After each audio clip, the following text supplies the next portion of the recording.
Tal como se lo había prometido, vamos a estar charlando con el licenciado en criminalística Enrique Prueger sobre un episodio ocurrido en octubre de 1947 en el, por entonces, territorio nacional de Formosa, que es la actual provincia de Formosa aquí en Argentina. Un episodio que se pasó a la historia como la masacre de Rincón Bomba. Creo que ya lo tenemos a Enrique por Zoom, ¿no? Como para iniciar esta charla. Hola Enrique, buenas noches, ¿cómo estás? ¿Cómo andás, Marcelo? Buenas noches, gracias Bien, por invitarme. qué gusto grande poder charlar contigo, Enrique. Y Igualmente. bueno, ya lo habíamos anticipado para hablar sobre esta masacre que pasó a la historia como la masacre de Rincón Bomba. Bueno, contanos un poco de tu historia, tu experiencia, cómo llegaste vos a integrar un equipo que investigó esta matanza. Sí, esto ocurrió en el año 2005, Ujú, mes de octubre del año 2005. Yo estaba investigando un homicidio en provincia de Chaco y unos abogados se contactan conmigo con la idea de que yo participe en una investigación para ver si la presunta matanza, que era un mito, había existido. Eh, lo primero que me sugirieron y me pidieron es si yo los podía acompañar a las Lomitas Formosa, un 10 de octubre, ese 10 de octubre del año 2005. Así que los acompañé ese día, tuvimos como 7 horas de viaje entre Resistencia y las Lomitas de Formosa, y, y entro a un lugar donde estaban llenos de aborígenes, Pilagá, en un lugar que se llama Salón Comunitario Rincón Bomba. Yo no tenía ni idea de la historia. ujú. La verdad nunca lo había leído esa historia. Este, y me encuentro con una historia muy triste de viejos que en ese momento eran adolescentes, sobrevivientes de esa matanza, y que todos hablaban en su lengua. Obviamente yo no hablo pilagá. Así que había un traductor que nos iba relatando lo que ellos iban contando. Y ellos cuentan que un 10 de octubre del año 1947 habían sido emboscados por fuerzas de Gendarmería Nacional, que en ese momento era un regimiento. Gendarmería tenía 10 años al momento del año 47, y ellos estaban en una reunión religiosa que fue más compleja que una reunión religiosa. Hay toda una historia que tiene que ver con la iglesia o con las iglesias, tiene que ver con lo laboral. Ellos, de alguna manera, a través de un corrupto jefe de gendarmería de las Lomitas en ese momento, los cargaba a todos los pilagás meses antes en un tren y los llevaba al Ingenio Ledesma y al San Martín del Tabacal. Hay personajes que todos conocemos, los Blaquier y los Patrón Costa, ¿sí? Y obviamente les pagaban con vales, y esos vales se podían cambiar simplemente en el predio del ingenio, tanto el San Martín del Tabacal como el ingenio Ledesma. Cuando salían de ahí, los cambiaban por pesos, pero esos pesos le reducían el valor que el vale tenía, y quiere decir que se venían con una mano atrás y otra adelante como si habían ido. Y tenían tren de ida, pero venían a pie de vuelta. Nunca los traían. Era una esclavitud, Claro, claro. evidentemente era una esclavitud. Obviamente que en esa época no teníamos internet, no teníamos, lo único que había era un equipo de radio que lo manejaba Gendarmería. Gendarmería tenía varias funciones. Manejaba las comunicaciones y manejaba lo que hoy sería Vialidad Nacional en esa zona, en la cual ellos abrían y cerraban caminos. Entonces tenían un poco el manejo de las comunicaciones en la zona, las Lomitas, imagínense, en el año 47. El asunto es que los datos que llegaban a Buenos Aires, esto era gobierno de Perón, es que los Pilagá eran violentos y que se estaban reuniendo ese 10 de octubre, antes del 10 de octubre, para formar un malón y atacar las comunidades, tanto de Las Lomitas como de Pozo del Tigre, Ajá. cosa que era mentira. ¿no? Evidentemente no tenían nada que ver. Pero Esa historia, a partir de esa información que hoy se llamaría una fake news, ellos exacto. montaron todo un operativo, Por o al eso, menos las diseñaron. fake, exacto, las fake news no las Ujú. inventaron ahora, viene Claro, de mucho tiempo atrás. Pero a pesar de todo eso, también había una cuestión religiosa. ¿Por qué una cuestión religiosa? Porque los cristianos, la Iglesia Católica, daba las misas en latín. Imagínate que el Pilaviaga no hablaba castellano, menos iba a hablar latín. Quiere claro. decir que cualquier acto religioso no entendía nada. Entonces, ¿qué pasó ahí? Mucho más inteligentes los evangélicos formaron un pastor de la propia etnia Pilaga, que no sabía leer, no sabía escribir, pero se la contaron la historia como un cuento. Y ellos creían que la Biblia era como un escudo que iba a frenar las balas, y además de eso, que el pastor era un santo, que en este caso era uno de ellos, ¿no? El asunto fue que los gendarmes, que vos estás pasando esas imágenes ahí, que después le vamos a contar a la gente lo que encontramos nosotros, lo que ustedes están viendo ahí, este, los gendarmes un 10 de octubre de ese 2005, el 10 de octubre del año, 2000, del año 1947, los emboscan con 3 nidos de ametralladoras Mauser, calibre 9 milímetros, y acribillan a un grupo que es aproximadamente, calculábamos nosotros, hablaban primero de 500, después hablaban de 800, en realidad los relatos de lo que nosotros obtuvimos fueron de 1512 los muertos. Este, nosotros hicimos algo que es interesante, la película lo registra, hay una película que se llama Octubre Pilagá, que se las recomiendo a los que nos están escuchando, que este, planteamos la idea de que un poroto o un pilagá, ¿no? Entonces vos veías cómo los sobrevivientes, que no eran muchos, el que estás mostrando se llama Santiago, ya falleció, este, empezaron a contar todo lo que faltaban de cada comunidad, ¿no? De cada clan, y llegamos a la conclusión que eran 1512 los fallecidos. Ujú. Nosotros en ese proceso investigativo que llevó 6 meses, hicimos 4 expediciones, de las cuales 3 fueron exitosas, una no pudimos llegar, se nos rompió el vehículo, y en esas 3 expediciones encontramos en la primera un cadáver dentro del predio de gendarmería, que es ese cadáver boca abajo que ustedes están viendo en ese lugar que ya estábamos levantando ahí. Y, eh, y después encontramos una fosa con 27 cadáveres y otra fosa con más de 150 cadáveres. Calculamos que esa no la pudimos abrir, hicimos nada más que el sondeo. Hay que recordar que nuestra capacidad económica nadie nos pagó nada. Lo hicimos para mí fue el caso más importante de mi vida, lo sigo diciendo. No tuvo ese nivel ni Carrasco, ni el doble crimen de la dársena. Este tiene todo un factor, además de científico, muy emotivo, Claro, ¿no? porque yo intuyo que más que nada la investigación se basó en el testimonio de los sobrevivientes o los descendientes de los sobrevivientes, ¿no? Sí, ellos no nos orientaron a ubicar ningún cadáver, no sabían dónde estaban. Ajá. Ellos no tenían ninguna prueba, pero sí yo lo que hice fue, dentro de ese cuestionario, tuve que ir a verificar datos antes de meterme al Monte Formoseño. Y lo que hice fue, primero ir al INDEC para ver el censo, el primer censo con relación a la tasa de nacimiento de las distintas generaciones de los Pilagá.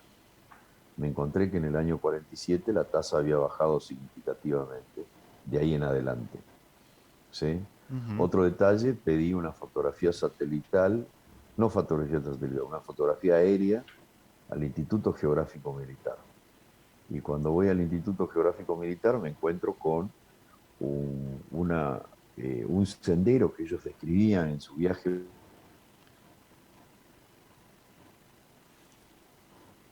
A ver, estamos teniendo algún problemita con la comunicación vía Zoom con el licenciado Enrique Prueger. Ahí estamos viendo las imágenes. Esas imágenes forman parte de un documental. A ver si ahora estás ahí, Enrique. ¿Ahora me escuchás mejor? Ahora sí, perfecto. Se nos Bien, había sí, interrumpido un segundito. estuve apagando algunos equipos. Bueno, en ese viaje hacia el norte hablan de un sendero, no podían ir por la ruta, no tenían vehículos, Gendarmería andaba movilizándose. Este, Hay una descripción de Don Alegría, que es un pilagá que sobrevive, que es contradictorio el nombre con lo que cuenta. Claro. Él cuenta que el día de la matanza él estaba ondeando es con la gomera, junto con unos compañeritos de la etnia, andaban por el monte ahí ondeando y sienten los tiros. Cuando están regresando se encuentran con la turba de gente que escapaba tanto hacia el este como hacia el norte. Así que ellos son arrastrados, eran chicos chicos, 12, 13 años, son arrastrados por la gente que está huyendo hacia Paraguay. A la mitad de camino, a los 3 días, encuentra con que toda esa gente que estaba ahí no había ninguno de sus familiares. Así que regresa solo. Cuando regresa solo en ese camino, ya estando a unos 800 metros del lugar de la matanza, encuentra una viejita sentada en un árbol, con una mano en el cuello y con la otra acá en la ingle. Y, y me dice que está en ese sendero a unos 800 metros, pero no me quiere acompañar porque no quiere molestar a los muertos.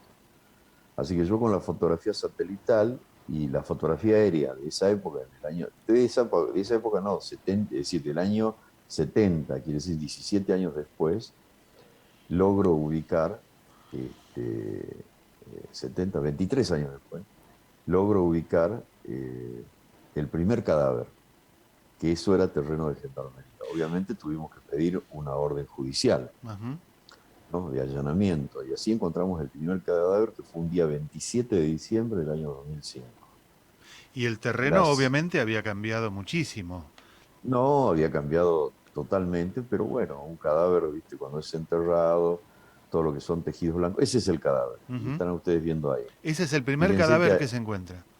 ese es el primer cadáver que encontramos, ¿sí? Y después de ahí, una de las cuestiones que observamos, que los Pilagá dominan de la ruta 81 hacia el norte, que sería el territorio de ellos, y la zona sur, que es la de los Huichí, ellos nunca fueron para ese lado. Así que empiezo a definir la estrategia de gendarmería. Primero me voy al Museo de Gendarmería, y en el Museo de Gendarmería una persona muy amable, que sería la curadora del museo, le pido el libro de guardia de los distintos puestos de guardia en la República Argentina, en la frontera. Y pido, haciendo mail que no sabía, el libro de guardia del año 47 de las Lomitas. Y el día 11 de octubre, mediante radiograma, consta en el libro de guardia, pidieron 10.000 cartuchos para reponer. Quiere decir que la matanza había existido, habían Claro. gastado 10.000 cartuchos el día anterior. El asunto fue que eh, con todo esto me voy a buscar las fosas. Entonces, como ellos trabajaban en vialidad, ellos hacían camino, abrían huellas para el desmonte de las madereras inglesas con las que hicieron los durmientes de todos los ferrocarriles del mundo, con el quebracho colorado. este, Empecé a ver cuáles eran los caminos que ellos habían utilizado, abierto y cerrado, para el sur. Y esto ya lo hice con estas fotografías aéreas de la época. Así llego a una fosa, también hay un testigo que me orienta, que dice que había visto una huesería, y llego a una fosa que en la superficie tenía 27 cadáveres. ¿Sí? Obviamente esto fue en marzo, el 16 de marzo del año 2006. Y me encuentro con un hombre que tenía nuestra edad en ese momento, que había hecho la secundaria en el único colegio secundario del Pozo del Tigre por la década del 70, y dice que él había sacado un cráneo de un lugar en el terreno de uno de sus tíos, al sur de la Ruta 81, casi conlindante con el río Bermejo, porque la provincia de Formosa tiene río Bermejo al sur, río Pilcomayo al norte. Eh, Me voy a ese lugar y encuentro una fosa muy grande, que yo calculo que debe tener entre 150 y 200 cadáveres. Nosotros no encontramos todos los muertos. Tampoco volvieron a buscar más muertos. Se quedaron con lo que nosotros Ajá. encontramos. Este, Y claro, la modalidad de ellos era cerrar un camino, hacían una fosa al final de ese camino y los metían ahí adentro, los cuerpos. El verso que le hacían a los habitantes es que los Pilagá iban a atacar, entonces los encerraban a todos en el predio de gendarmería, dentro de los depósitos, y ellos pasaban con los camiones con los muertos, enterrándolos en esos lugares que te digo. Y la matanza Este, fue, como su nombre lo indica, indiscriminada, ¿no? Hombres, mujeres, indiscriminada. ancianos, niños.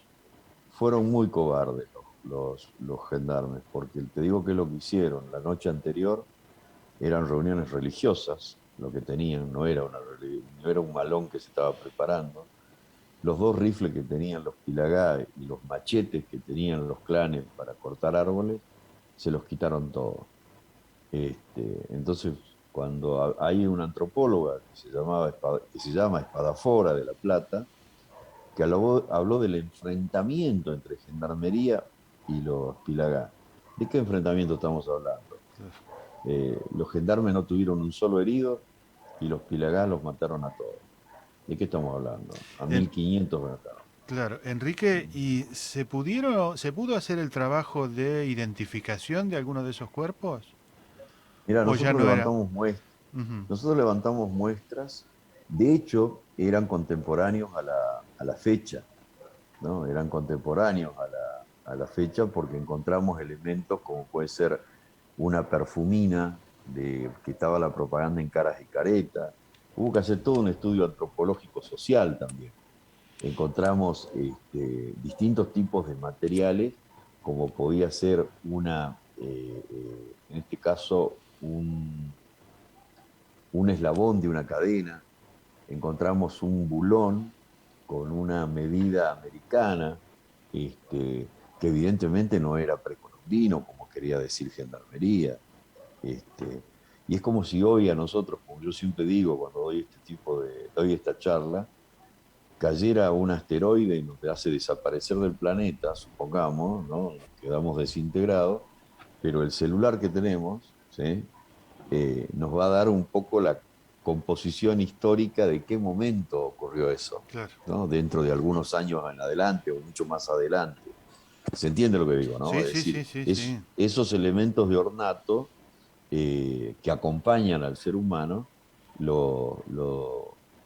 de alguna manera lo ubican en tiempo y espacio. ¿Y la justicia, Enrique, acompañó tu investigación? Sí, sí, y ya se hizo sentencia sobre esto, Ujú. ya está en la Corte Suprema, en el cual hubo algunas fallas muy importantes a mi criterio por parte de los representantes de la Federación Pilagá, porque cuando hubo el momento de la prueba, yo había hecho el estudio de prueba anticipada. Nosotros, con el equipo que formé, esclarecimos el caso, pero había que seguir buscando a los muertos. Entonces, había encontrado dos fosas comunes con un montón de cadáveres, más un cadáver dentro del terreno de gendarmería, había indicios de una matanza. Ujú. Bueno, en el momento de la etapa de la prueba, que es cuando había que las partes participar en la búsqueda de los otros muertos, ninguno aportó prueba, ninguno pidió ir a seguir buscando, se quedaron con lo que nosotros dijimos. El juez federal de Formosa en ese momento, que en la sentencia habló muy conceptuosamente del trabajo que nosotros desarrollamos. Imagínate un neuquino metido ya por adopción, hace 50 años que tiene Neuquén, por adopción, trabajando en el norte, en el pleno verano, Ujú. habló muy conceptuosamente de todo el trabajo que se desarrolló y que fueron las únicas pruebas materiales con relación a este hecho. ¿Y cuál fue la sentencia? La sentencia fue que durante un transcurso de 12 años, creo, se le va a pagar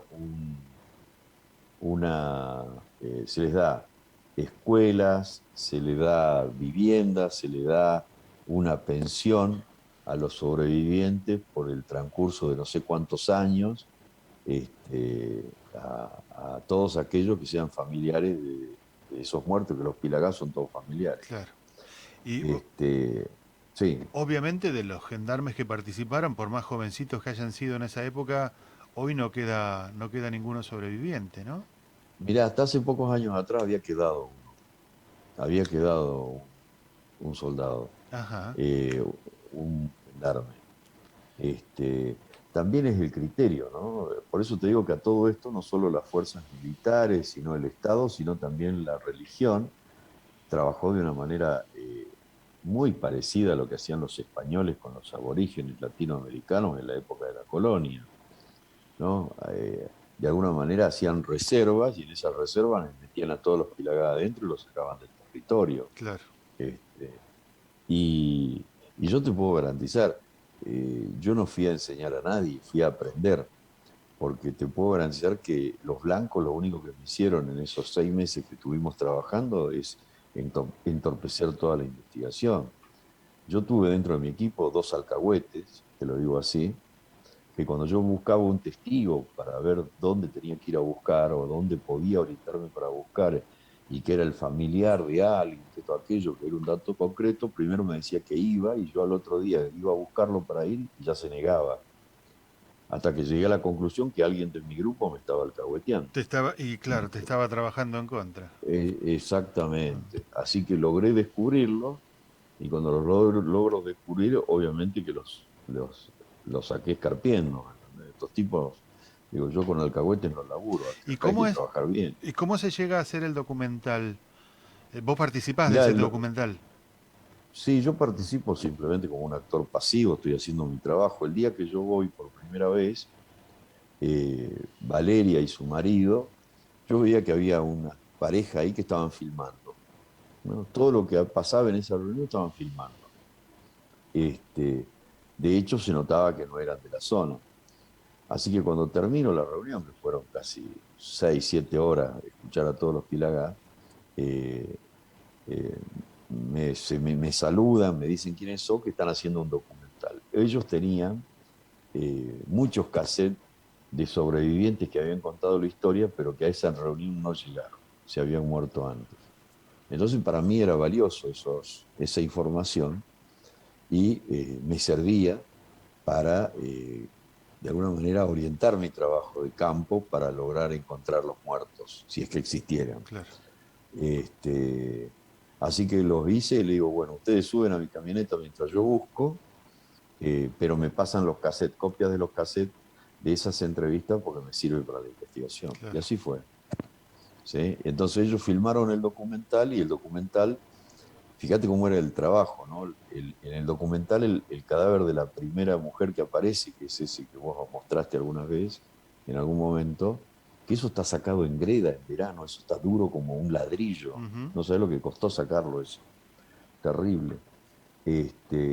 Ellos no lo filman porque le habían robado unos cassettes esta gente que había entrado infiltrada a mi equipo, que yo Ah, busqué algún profesional de la zona para que ayudara. Y la verdad que estos hijos de su puta, cuando se vinieron, perdón la expresión, pero cuando se vino a ofrecer solo, este, yo tendría que haber tenido la experiencia de cuando alguien se viene tan comedido, mejor uno le elige, ¿no? Es otra claro. cosa. ¿Y cuánto tiempo, en definitiva, cuánto tiempo en total duró tu investigación, tu Mirá, trabajo allí en Formosa? en el sitio fue desde octubre hasta el 21 de marzo del año, octubre de 2005 hasta el 21 de marzo del 2006. 7 meses, más de 7 meses. Sí, exactamente. Bueno, Octubre Pilagá es el documental que estamos recomendando, lo recomienda Enrique, yo también lo recomiendo porque lo vi, es sumamente instructivo. La masacre de Rincón Bomba del 10 de octubre de 1947. Enrique, te agradezco infinitamente haber estado nuevamente charlando con nosotros y contándonos esta experiencia. Para mí es un placer, así que cuando quieras. Bueno, quedamos para un próximo encuentro entonces Dale, con otro tema. dale, Enrique dale. Proeger, licenciado en criminalística. Abrazo muy grande, gracias.